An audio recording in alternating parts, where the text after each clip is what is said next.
High guys, welcome back to my channel history animeverse. இன்றைக்கி நம்ம பார்க்க போகிறது என்னென்னா, எரேஸ்ட் அனிமே சீரிஸோட எபிசோட் 2 தான் பார்க்க போகிறோம். நம்ம சேனல் நீங்கள் இன்னும் சப்ஸ்கிரைப் பண்ணலாம், சப்ஸ்கிரைப் பண்ணி வச்சுக்கோங்க. பக்கத்தில் பெல் ஐக்கானையும் கிளிக் பண்ணி வச்சுக்கோங்க. அப்போ தான் நம்ம போடக்கூடிய அடுத்த எபிசோட்ஸ்லாம் உங்களுக்கு கூடிய சீக்கிரத்துலேயே நோட்டிஃபிகேஷனாக வரும். சரி வாங்க, இப்போ வீடியோக்குள்ளே போகலாம். ஓபன் பண்ணால் நம்ம ஹீரோட ஸ்கூலில் தான் காமிக்கிறாங்க. நம்ம ஹீரோ 18 வருஷத்துக்கு முன்னாடி டைம் ட்ராவல் பண்ணி வச்சுருப்பான்ல. ஸோ அந்த டைமில் என்ன இப்போ சரி நம்ம ஹீரோ சுற்றி முற்றி பார்ப்பான், ஒன்றுமே புரியாது. அப்படியே டேட்டா போர்டை பார்ப்பான். போர்டில் இன்றைக்கி 1988 15 February போட்டிருக்குமா. அதுக்கப்புறம் அவங்க டீச்சர் வந்துடுவாங்களா. அதுக்கப்புறம் டீச்சர் வந்துட்டு சட்டரு உன் சீட்டில் போய் உட்காரு அப்படின்னு சொல்லுவாங்க. இதுக்கப்புறம் நம்ம சட்டரும் தப்பான சீட்டில் போய் உட்காந்துருவானா. நீனடா இங்கே உட்காந்துருக்க மண்டை கோளாரா அப்படின்னு கேட்பான். நம்ம ஹீரோக்கு சீட்லாம் மறந்து போயிடுமா. அதுக்கப்புறம் அவனுக்கு ஞாபகம் வந்து கரெக்டான சீட்டில் போய் உட்காந்துருவான். அதுக்கப்புறம் அவன் சரி நம்ம எப்படியோ டைம் ட்ராவல் பண்ணிட்டோம் 18 வருஷத்துக்கு முன்னாடி. இதுக்கப்புறம் நம்ம நடக்க போகிற அசம்பாவிதத்தை எல்லாத்தையும் தடுத்தாகணும் அப்படின்னு நினைப்பேன். இதுக்கப்புறம் அவனும் உட்காந்துருப்பானா. இப்போ நீங்களே சொல்லுங்கள், திடீர்னு உங்களை 18 வருஷத்துக்கு முன்னாடி விட்டு படிச்சுன்னா உங்களுக்கு எப்போ இருக்கும். அந்த மாதிரி தான் நம்ம ஹீரோக்கும் இருக்கும். ஒன்றுமே படிக்கவே முடியாது. சரி நம்ம ஹீரோவும் அங்கே இருந்து கிளம்பானா. அப்பா ஒரு நல்லா படிக்கிற பையன் எங்கடா போகிற அப்படின்னு கேட்பான். எனக்கு முடியலடா அப்படின்னு சொல்லுவானா. அதுக்கு பேக் படுத்துட்டு போகிறேன் அப்படின்னு சொல்லுவான். சரி யார்ட்டையும் சொல்ல மாட்டேன் அப்படின்னு அவனு சொல்லிடுவான். இதுக்கப்புறம் நம்ம ஹீரோ வந்துட்டு அங்கே ஓடி போவானா. சரி ஓடி போகும்போது தான் அந்த பொண்ணு போவாள். அந்த பொண்ணு யாரும் தெரியுமா, கயோ. நம்ம ஹீரோக்கோட ஃபஸ்ட் எபிசோடில் பார்த்துருப்பான்ல. அப்போ அந்த செத்து போன பொண்ணில் ஒரு பொண்ணு. அதுக்கப்புறம் அவனும் ஓடி போய் வீட்டுக்கு வந்துருப்பான். சரி அப்புறமா பேசி சமாளித்துக்கிறோம் அப்படின்னு. அப்புறம் வீட்டில் வந்து சாவியை தேடி பார்ப்பானா. சாவி எங்கே இருக்குன்னு தெரியாது. எங்கே வச்சிருப்போன்னு 18 வருஷத்துக்கு முன்னாடியே நம்ம ஹீரோக்கா தெரியும். அதுக்கப்புறம் எங்கேயாவது காலில் தட்டுப்படும். என்னடா அதுன்னு அங்கே எடுத்து பார்த்தா அங்கே சாவி. சாவி கிடச்சிருச்சு, கதவு திறக்கலாம் அப்படின்னு நம்ம ஹீரோவும் திறந்து போவான். அதுக்கப்புறம் அவன் ஹீரோ செம்ம ஜாலியாக இருப்பான்.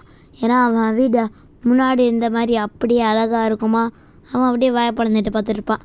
அப்போ ரூமில் அவனுக்கு பிடிச்ச ஒரு ஃபேவரட் ஹீரோ மாஸ்க் இருக்குமா. அதை அப்படியே பார்த்துட்டு இருப்பானா.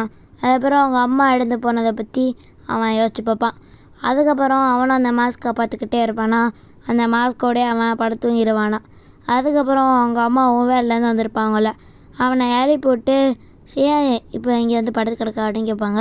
நான் அப்படியே தூக்கத்தில் எனக்கு உடம்பு இல்லை அப்படின்னு சொல்லுவானா. சரி இன்றைக்கி லஞ்சுக்கு உனக்கு என்னென்ன அப்படின்னு கேட்பாங்க. அதுக்கு அவனை எனக்கு ஹேண்ட்பேக் என்னென்ன அப்படின்னு சொல்லுவான். அதுக்கப்புறம் அவங்களும் ஹேண்ட்பேக்கர் இருப்பாங்க. மழை பண்ணை எடுத்து வச்சுட்டு எல்லாத்தையும் செஞ்சிட்ருப்பாங்களா. அப்புறம் அவனும் அவங்க அம்மா உட்காந்து சாப்பிட ஆரம்பிச்சிருவாங்க. நம்ம ஹீரோவும் அவங்க அம்மா உயிரோட இருக்கு பார்த்து ரொம்ப சந்தோஷமாவான். அதுக்கப்புறம் அடுத்த நாள் ஸ்கூலில் அந்த டீச்சரை பாடம் எடுத்துகிட்ருப்பான். அதுக்கப்புறம் இங்கே நம்ம ஹீரோ கையோங்கிற பொண்ணை எப்படி காப்பாற்றலான்னு பிளான் போட்டுட்ருப்பானா. அப்போ அவரோட பெண்ணை கீழே விழுகும். பார்த்தா அவளை காலில் பயங்கரமாக அடிபட்டிருக்கும். இந்த அடி எதுக்கு இப்படி பட்டிருக்கு அப்படின்னு யோசிப்பான்.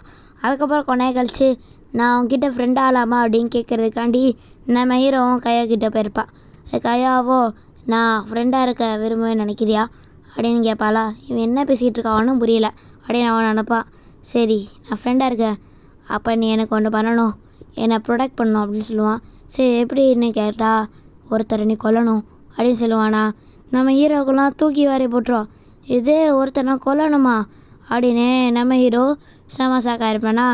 அடுத்த சீன் கட் பண்ணால் அந்த படிக்கிற பேர் பண்ணல அவன் சொல்லுவான். எனக்கு ஒரு மெகசின் தெரியும், அது எழுதுனது அந்த கையோ பண்ணு தான், அதில் வேணாலாம் விரும்புகிறா அப்படின்னு போட்டிருக்கோம் அப்படின்னு அவன் சொல்லுவானா. நம்ம ஹீரோ அந்த மெகசினில் படித்து பார்ப்பான். ஒரு உலகம் இருக்கணும், அங்கே நான் மட்டும்தான் இருக்கணும் அப்படின்னே அவள் இல்லா போலலாம் எழுதிட்டுருப்பாள். இதுக்கப்புறம் அவனை வீட்டுக்கு வந்துட்டு எனக்கு கொஞ்ச நாள் பர்த்டே வருதுல, அப்போ என்னோடய 5 ஃப்ரெண்ட்ஸ் என்னை இன்வைட் பண்ண போகிறேன் அப்படின்னு சொல்லுவாங்களா. இதான் மொதல் டைமு நீ ஃப்ரெண்ட்ஸை இன்வைட் பண்ணுறது அப்படின்னு அவங்க அம்மா சொல்லுவாங்க. நான் எனக்கு பெரிய கேக்காக செஞ்சு தரேன் அப்படின்னு சொல்லுவாங்களா. அவனை சமத்தமாக இருப்பான். அதுக்கப்புறம் அந்த கடைசியாக ஒரு நாள் அவன் நின்று அடுத்த நாள் செத்து போயிருப்பாள்ல, அதை பற்றி நம்ம யோசிச்சு பார்ப்பான். அப்போ அவள் அதே மாதிரி இருப்பாளா. அவனை அங்கே போயிட்டு இந்த வாட்டி அவள் மட்டும் இல்லை நானும் இருக்கேன் அப்படின்னு நினச்சிக்கிட்டு அவள்கிட்ட போய் பேசுவான். நான் அவனோட ஃப்ரெண்டாக இருக்க விரும்புகிறேன், நான் கொலை பண்ண தயாராக இருக்கேன் அப்படின்னு சொல்லுவானா. நான் சும்மா ஜோக் பண்ணேன்டா அப்படின்னு கையோ சொல்லுவாள். என்னது ஜோக் பண்ணியா, சரி பரவாயில்ல நம்ம ஃப்ரெண்ட்ஸாக இருக்கலாம்ல அப்படின்னு நம்ம ஹீரோ கேட்பான். அதுக்கு கையோ சரி நம்ம ஃப்ரெண்ட்ஸாகவே இருக்கலாம் அப்படின்னு சொல்லிடுவா. இதுக்கப்புறம் நம்ம தலைவர் செம்மாவே ஆயிடுவான். ஒரு வழியாக நம்ம கையோவே காப்பாற்ற ஃபஸ்ட்டு அடி எடுத்து வச்சிட்டோம் அப்படின்னு சொல்லுவான். ஸோ இந்த இடத்துலையே இந்த எபிசோட் முடியுது.